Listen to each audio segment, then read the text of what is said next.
buƙaci gwamnatin tarayya ta yi gyara a ƙungiyar nan ta musamman mai fatattakar 'yan fashi da makami wanda aka sani da sas maimakon rusata. Makarantun da suke faɗin jihar Sokoto sun dawo darasi, amma wasu ɗalibai ba su sanya takunkumin fuska ba. Jama'a assalamu alaikum, barkanmu da maraicen yau litinin 24 ga watan safar shekara ta 1442 bayan jiran annabi Muhammad sallallahu alaihi wasallam, wacce ta zo daidai da 12 ga watan Oktoba shekara ta 2020. Sunana Muhammad Lawal Baba. An aminta ba da gudunmawa ko kuma goyon baya zai haɓaka ilimin 'ya'ya mata a Najeriya, kana zai taimaka gaya wurin ganin mata da yara sun cimma burinsu wurin gina ƙasa. Saƙon da wasu masu jawabai suka bayyana kenan a wurin bikin ranar 'ya'ya mata na wannan shekarar, wanda matar gwamnan jihar Sokoto Mariya Aminu Waziri Tambuwal ta shirya. Wakilinmu Usman Muhammad Binji a ɗauke da rahoto. Ranar 11 ga watan Oktoban kowace shekara rana ce da Majalisar Ɗinkin Duniya ta ware a matsayin rana ta 'ya'ya mata. A wannan ranar dai aka mai da hankali ne wajen yin bita kan ci gaban da 'ya'ya mata suka samu da kuma hubasar da ake na ganin cewa an kawar da cin zarafin 'ya'ya mata da taushe hakkinsu ta fannonin da suka hada da ilimi da kiwon lafiya da dai sauransu. A nan jihar Sokoto, matar gwamnan jihar Sokoto Mariya Aminu Waziri Tambuwal da kuma asusun tallafawa yara na duniya wato UNICEF su ne suka hada karfi da gwiwa domin ganin cewa an yi bikin wannan rana ta 'ya'ya mata. A wajen wannan biki dai an gayyato 'yan makaranta mata daga jihohin Sokoto, Kebbi da kuma Zamfara domin su shaidi wannan biki. Waɗanda suka maganta a wajen wannan taro dai sun yi jaddada buƙatar da ke akwai na kowa da kowa ba da tashi gudunmuwa domin ganin cewa an ciyar da ilimin 'ya'ya mata a gaba. Kamar yadda aka fara a tallafa ma iyali cewa a ba da tallafi na kuɗi yadda zai iya tabbata cewa lalle yana da abin da zai sa ya sarrafa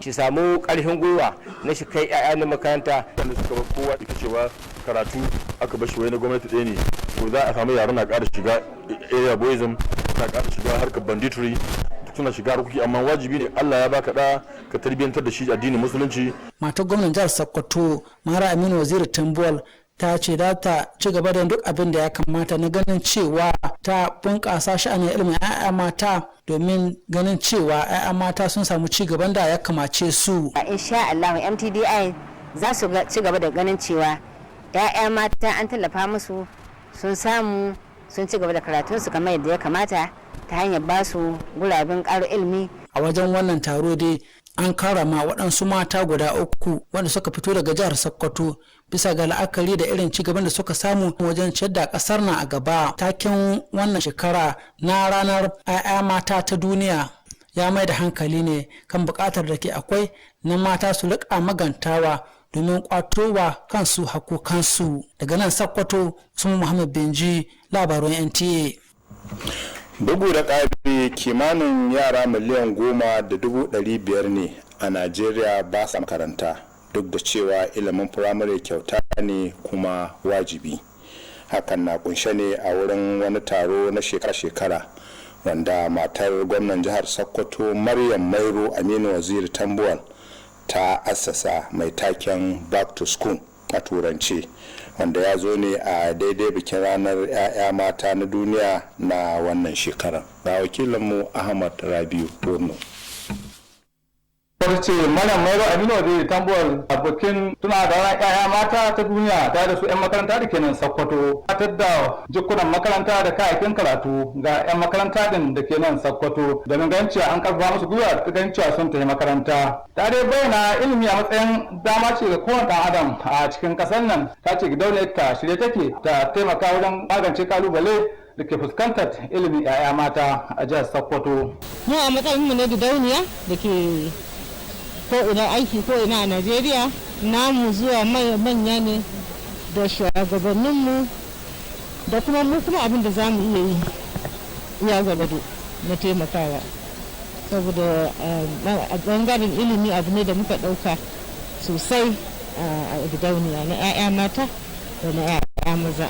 mai ba gwamnan shawara a haujin ilimin 'ya'ya mata da ke nan Sokoto Aisha Musa Maina ta ce sha'anin matsalar ilimin 'ya'ya mata abin damuwa ne da 'ya'ya mata suke fuskanta wanda ta iri daban-daban da murgunawa iri daban-daban da suke fuskanta a wajen dai taron an gabatar da kasidodi guda 3 daya cikin kasidodi din Sani Umar Jabi sarkin yakin gari shine gabatar da ita wadda ke magana akan wadda wani al'umma za su taka wajen ganci an bunkasa ilimin 'ya'ya mata ta da kasidar da Dr. Shade Sabe ya gabatar wadda ke magana akan koyon sana'o'in hannu a makarantun ne sai wasu kasidar da Farfesa Dariya Umar ta gabatar mai taken yadda za a magance matsalolin bambancin jinsi da kuma barazana da 'ya'ya mata ka fuskanta a ƙasar nan.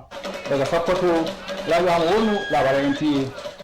A yayin da makarantun da suke faɗin jihar Sokoto suka dawo darasi bayan watanni suna da sakamakon cutar annobar murar mashaƙo, hukumomi suna kira haɗa hannu da masu ruwa da tsaki domin tabbatar da kariya ga lafiyar ɗalibai.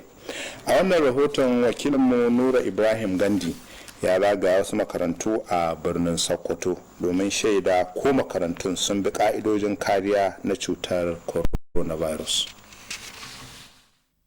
A yau ɗaliban makarantun firamare da na sakandare a Sokoto sun koma makarantunsu domin ci gaba da karatun zangon karatu na bana bayan share fiye da watanni 6 suna zaman hutu a gida saboda matsalar cutar corona. Fitowar ɗalibai da malamansu ya ƙayatar a wasu makarantu da manema labaran NTA suka ziyarta. Ɗaliban dai na zaune a azuzuwansu tare da kiyaye dokoki da ƙa'idodin da gwamnati ta sake gindayawa na komawa makarantu, a yayin da aka tanadi abubuwan wanke hannu da na'urar tantance ɗumamar jiki a ƙofar shiga makarantun. Amma kuma an lura da cewa ɗaliban makarantun sakandare ne kawai ke sanye da takunkuman fuska a wasu makarantun da aka ziyarta. Sai dai kuma duk da cewa karatun bai riga kan kama ba a makarantun, hukumomi a jihar ne suka fito da wani tsari inda za su raba ɗaliban zuwa gida biyu, a inda wasu za su yi karatunsu da safe yayin da wasu kuma za su yi karatu da rana domin sauƙaƙa cunkoso a cikin azuzuwa. Idan dai za a iya tunawa, bayan tattaunawa da masu ruwa da tsaki, gwamnatin jihar Sokoto ta bayar da umarnin buɗe makarantun firamare da na sakandare a ranar Litinin 12 ga watan Oktoba shekara ta 2020 domin ci gaba da karatu. Daga Sokoto, Nura Ibrahim Gandi, labaran NTA. To madalla, ɗalibai da matasa daga jihohin Kabi, Sokoto da Zamfara suna kira ga gwamnatin tarayya Najeriya ta sake tunaninta akan matakin da ta ɗauka na rusa ƙungiyar nan ta musamman mai fatattakar 'yan fashi da makami a ƙasar nan wanda aka fi sani da SAS. Ƙungiyar ɗaliban ta yi wannan kiran ne a lokacin wani tattaki zuwa shelikwatar rundunar 'yan sanda da ke nan Sokoto. Ga fassarar rahoton Musa Abubakar.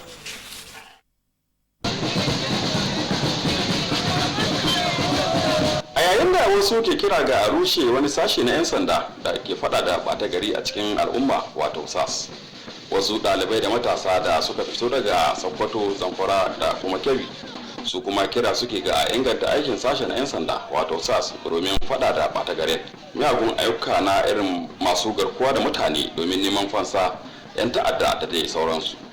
Shi dai wannan ya kasance ne a lokacin da matasan suka kai korafinsu ga shugaban 'yan sandar na Sokoto Ibrahim Sani Kawoji. Nan gefen mu Sokoto Kebbi da Zamfara sanin kowa ne muna fama da matsalar tsaro. Da muka ga ya dace mu zo mu kira ga shi babban inspector 'yan sanda na ƙasa cewa mu ba mu yarda da soke hukumar nan da aka yi ba, muna so a maishe ta su koma aiki saboda a ƙara samun tsaro ƙasa. Gyara ne ba wani abu aka ji a yi ba. Don waje suna faɗi don ku ce musu wai kada a wai an cire wannan, ba cirewa an kai ba, an yi ne don saboda dai duk abin da mutum suke so sai a yi mai.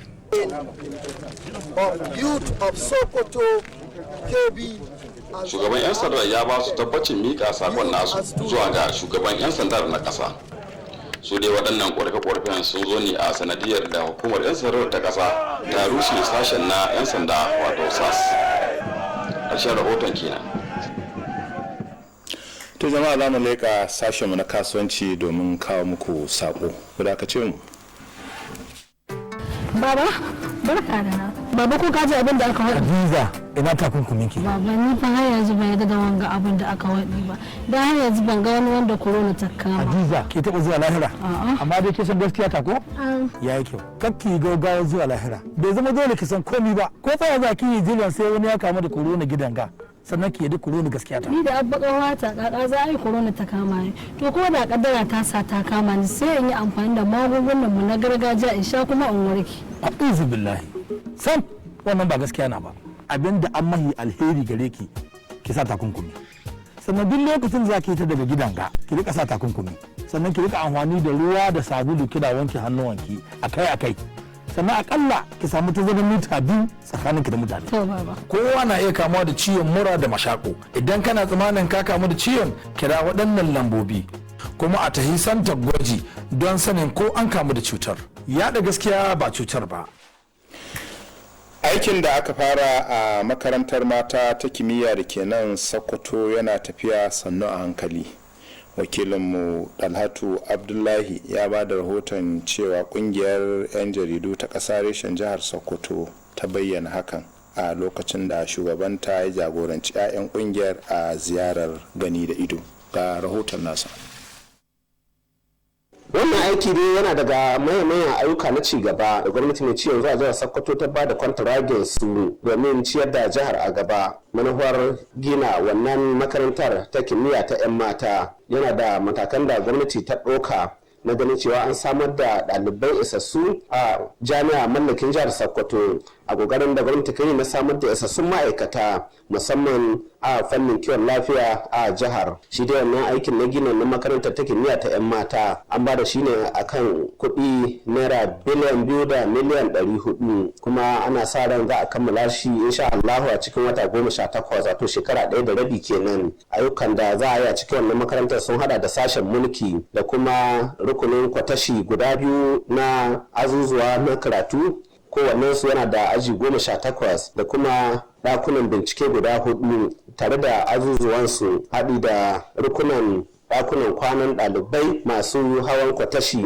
kowannensu kuma zai samar da gadon kwanciya ga ɗalibai 750 haɗi da ɗakin shan magani a cikin wannan makarantar. Sauran sun haɗa da gidajen malamai da sauran ma'aikata da kuma zagaye wannan makarantar da katanga tare da aikin samar da ruwan sha ingantacce ga ɗaliban tare da tituna a cikin makarantar. Insha Allah inda wadda contractor ya ci gaba haka muna tsammani insha Allah wannan wata 18 din zamu iya kare aikin nan.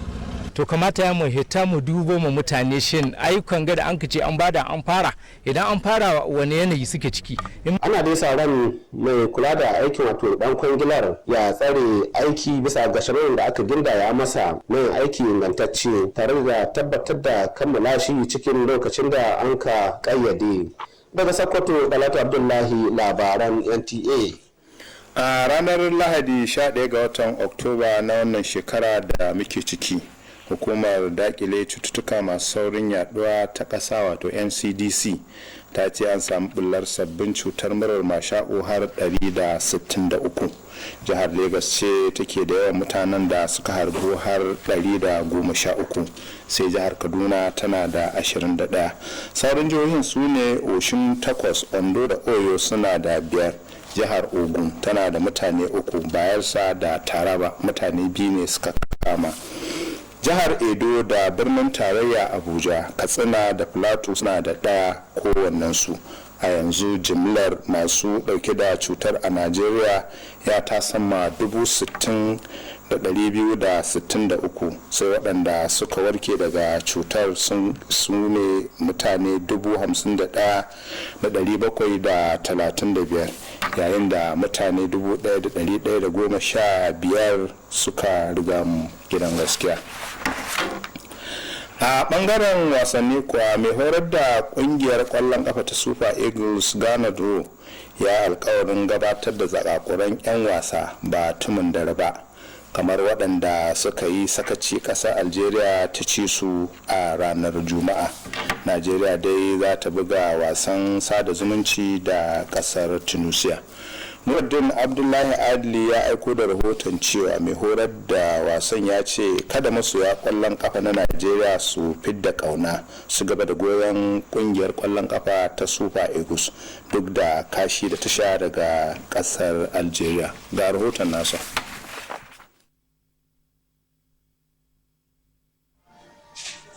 Rode ya tabbatar ma 'yan Najeriya cewa cin 'yan wasarsa da aka yi na wasan da aka buga tsakanin Najeriya da Algeria san ba zai shafi 'yan wasarsa ba. Sa'annan ya kara da cewa 'yan wasarsa fa za su buga wasa cikin kwanciyar hankali da natsuwa, sa'annan su nuna ma duniya cewa lalle su wani abu ne a duniyar kwallon kafa. Ro ya kara da cewa wasar da Najeriya ta yi da Algeria da kuma wannan da za ta yi da Tunisia kawai bai isa a yanki hukuncin cewa Najeriya ba za ta iya tabuka komi ba a wurin neman gurabun wasar da za a buga ta nahiyar Afirka wato AFCON. Ya yi wa 'yan Najeriya alkawalin cewa 'yan wasarsa za su gyara kurakuran da suka yi a baya a wasar da suka yi da Algeria. Ya kara da cewa ya san cewa Tunisia fa da shirinta za ta shigo wasar nan ta zumunta saboda ta samu nasarar lashe wasarta ta farko ta zumunta da ta yi da wata kungiya. Ya ce wannan kuma ba zai karewa 'yan kungiyar wasansa gwiwa ba, za su fito da karfi domin ganin cewa sun samu nasarar lashe wasar. Wasan dai za a buga ta ne a gobe a can kuma kasar Australia din. Za a buga wasan ne karfe 7:30 na maraice a lokacin Najeriya.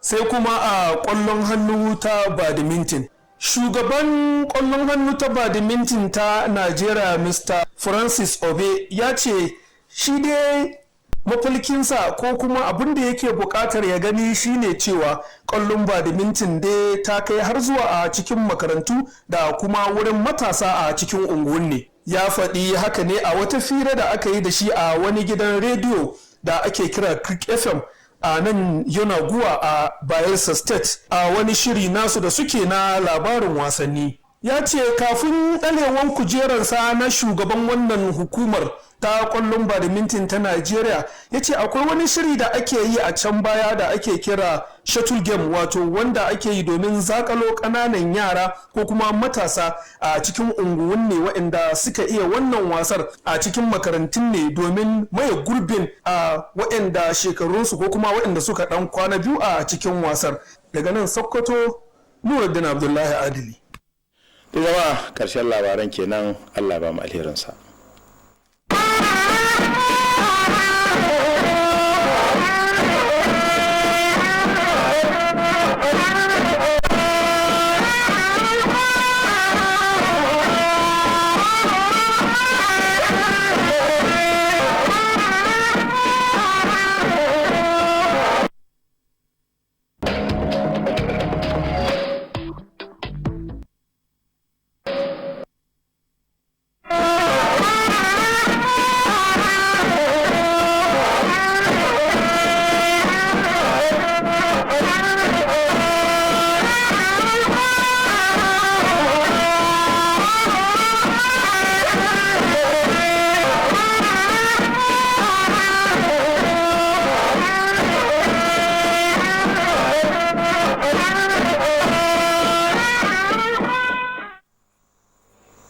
On the news tonight, federal government asked to reform special anti-robbery squad instead of disbanding it. School's resumption in Sokoto, some pupils not wearing face mask. Good evening and welcome to Nta Sokoto News. Today is the 24th of Safar, 1441 after Hijrah, which is also the 12th of October, 2020. I am Safiya Abdullahi with the news. Community support to the promotion of girl-child education in Nigeria will assist greatly in enabling women and girls to achieve their potentials towards nation's building. This is the message of the speakers at the celebration of this year's International Girl-Child organized by wife of Sokoto State Governor Maria Aminu Waziri Tambol. Usman Muhammad Benji has more. 11th October every year is set aside by the United Nations as Girl Child Day. The day is also meant to serve as a time to assess progress on gender equality and elimination of all forms of discrimination against girls in the areas of education, health, skills development, and training, among others. In Sokoto State, the Girl Child Day was celebrated by Maria Temple Development Initiative in collaboration with United Nations Children's Fund, UNICEF. Young girls from Sokoto, Kebbi, and the states were invited to be part of the eventful celebration of the International Girl Child Day. The celebration provides opportunity for care activation moment for all of us to raise a range of voices and action for the provision of a future for children, especially girls. Speakers at the occasion call on everyone to support girl child education in the interest of strong Nigeria, where women could realize their dreams to the fullest. What we suggest is that there need to be a lot of empowerment. That is the ability to empower the families with necessary skills, necessary resources, to be able to be more productive and to be able to earn more income, to be able to fend for themselves. It is time for every members of community alike to join hand with the government to mobilize resources to ensure minor repair is being undertaken by the community members. Maria Temple Development Initiative says it will do more to promote girl child education. The NTDI intends to continue to monitor the performances of girls in the school and see what can be done to promote their well-being in the school and also to sponsor them at whatever level. The event featured decoration of some women in Sokoto as role model in recognition of their achievements and contributions to nation building. The theme for this year's International Day of the Girl Child is My Voice, Our Equal Future. In Sokoto, Usman Mohammed Benji, NTA News. About 10.5 million Nigerian children are out of school despite primary education being officially free and compulsory. This came to the fore at an annual back-to-school program initiated by wife of Sokoto State Governor Mariam Mero Amin Waziri Tambuwal Legacy Initiative to mark this year's International Day of the Girl Child. Ahmad Rabi Uwunu reports.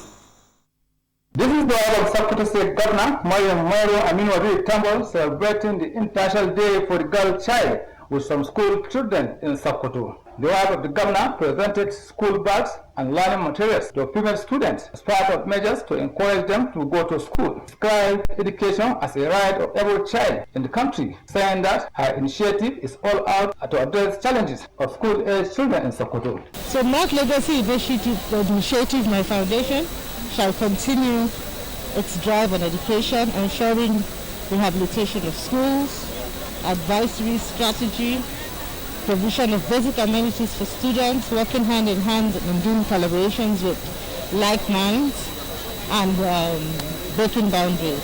Special advisor to the governor of Sokoto State on Female Education Board, Aisha Musa Maina, said the challenges schooling some, in which the girl child face a lot of discrimination, abuse, and violence of all kinds. The importance of girl child education can never be overemphasized. It's like a salt that gives the taste of life. Investing in girls' education is an investment in the prevention of diseases, poverty, and violence. 3 papers were presented by Sani Omar Jabi, Sarkin Yakin Gagi, on the role of community engagement in addressing problems faced by girls' child, and Dr. Shadi Sabe on entrepreneurship in schools, while Professor Sadia Umar presented a paper titled A Tool for Addressing Educational Gender Gaps and Tackling Gender-Based Violence. In Sokoto, Rajwa Mudu, NTA News. As schools resumed in Sokoto following months of break due to coronavirus pandemic, authorities are seeking collaboration with other stakeholders to ensure student safety. In this report, Nura Ibrahim Gandhi went around some schools in the metropolis to see the level of schools' compliance with COVID-19 protocols. After 6 months of forced closure due to the coronavirus pandemic, primary and secondary schools in Sokoto have resumed for the 2020-2021 academic session. The students and teachers' turnout was impressive in some of the schools visited by NTA News. Students adhered strictly to the revised COVID-19 guidelines set by government for resumption, while necessary provisions for hand washing and temperature checks on entry were made available. Only secondary school students were noticed to be wearing their face masks. Although full school activities are yet to take up in the state, authorities are introducing school shift system in public secondary schools to decongest classes so as to prevent close contact. It could be recalled that after meeting with relevant stakeholders and further deliberation, the Sokoto state government directed the resumption of academic activities for basic and secondary education from Monday, 12 October 2020. In Sokoto, Noor Ibrahim Gendi, NTA News. Students and youth in Kebbi, Sokoto and Zamfara are appealing to the federal government to resign its decision of disbanding Special Anti-Robbery Squad, popularly known as SARS, in the country. The group made the call during a pro-SARS solidarity march to the Sokoto State Police Command. Musa Abubakar has details.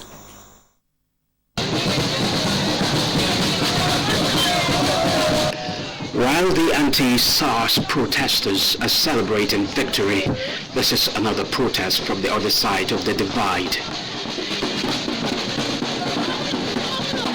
It is a pro-SARS solidarity march across Sokoto metropolis by students and youths of Kebbi, Zamfara and Sokoto states. They are particular about the importance of the Special Anti-Robbery Squad in the fight against kidnapping, banditry and terrorism in the country, urging the government to reform the unit instead of disbanding it. Protesting against the existence of SARS is just like calling for more banditry. It is just like calling for more army robbery. It is just like calling for more kidnapping. Yes. It is just like calling for more Yahoo boys. Yes. Definitely there must be some mistakes within the, anywhere you have, even where you definitely must have a mistake. Yes. So we should look inwards. We should not wait the achievement of what not even SARS is born out of police. And Zamfara, youth and students. The Sokoto State Police Commissioner promised to forward their message to the Inspector General of Police. This is coming after the Inspector General of Police announced the disbandment of SARS in the country. In Sokoto, I am Musa Abubakar, NTA News. The construction work on the Government Girls Science Academy Sokoto is progressing steadily. The Hat Abdullah reports that the State Council of the Nigerian Union of Journalists had led its members on an assessment visit to the project site. The project is among the multi-billion naira developmental projects awarded by the current administration in Sokoto State. The aim of the Girls Science Academy is to serve as one of the feeders of Sokoto State University in the accomplishment of the state government's effort at providing enough manpower, especially in the health sector. The project was awarded at the cost of 2.4 billion naira with 18-month completion period. The works comprised of administrative block, 2-story blocks of 18 classrooms each, 4 science laboratories with classrooms, 2 hostel blocks of 750 bed capacities each, and a clinic. Other structures include staff quarters, fencing, water supply system, and access roads, among others. We have 10-number staff quarters, up to 2-bedroom. Then we have a principal house, 3-bedroom house with boys' quarters. So far, what we have seen, we are really impressed. The contracting firm is expected to work according to specifications and ensure timely completion of the project. In Sokoto, Dalat Abdullahi, NTA News. 163 new cases of COVID-19 have been confirmed in Nigeria as at 11th October 2020. Lagos State have the highest number with 113 cases, Kaduna 21. Others are Ogun 8, Ondo and Oyo have 5 cases each, Ogun 3. Bayelsa and Taraba have 2 cases each. Edo, FCT, Katsina and Plateau have 1 case each. Now, total cases of COVID-19 in Nigeria stand at 16,266 with 51,735 discharged, while 1,115 deaths recorded. Well, viewers, that is our news package tonight. You can always send us your feedback on our program and services to enable us serve you better. And you should know that COVID-19 is real. Observe social distancing, wash your hands regularly, always sneeze and cough in your elbow. This message is from the Nta Sokoto Network Center. That is the news. Thanks for watching and good night.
Kamar da sahi haka ban sa abu mai nauyi. In rana yayi ina iya cin koshi. Menene bambanci ko cewa za mu bambanta abincin da manyan mutane ke ci da kuma yara ƙanana? Kamar irin jirgin safi haka in za a damu shi kuma ga ana kullum gero sai a samu kuma garin waken suya mai yawa. Wani ne ya samu da ya dace a kawo ku wannan rahoto inda za ku ji yadda ya kamata a ce muna motsa cikin kuma hanyoyi masu sauki da ya dace ko kuma za mu rika amfani da su domin motsa jiki cikin sauki.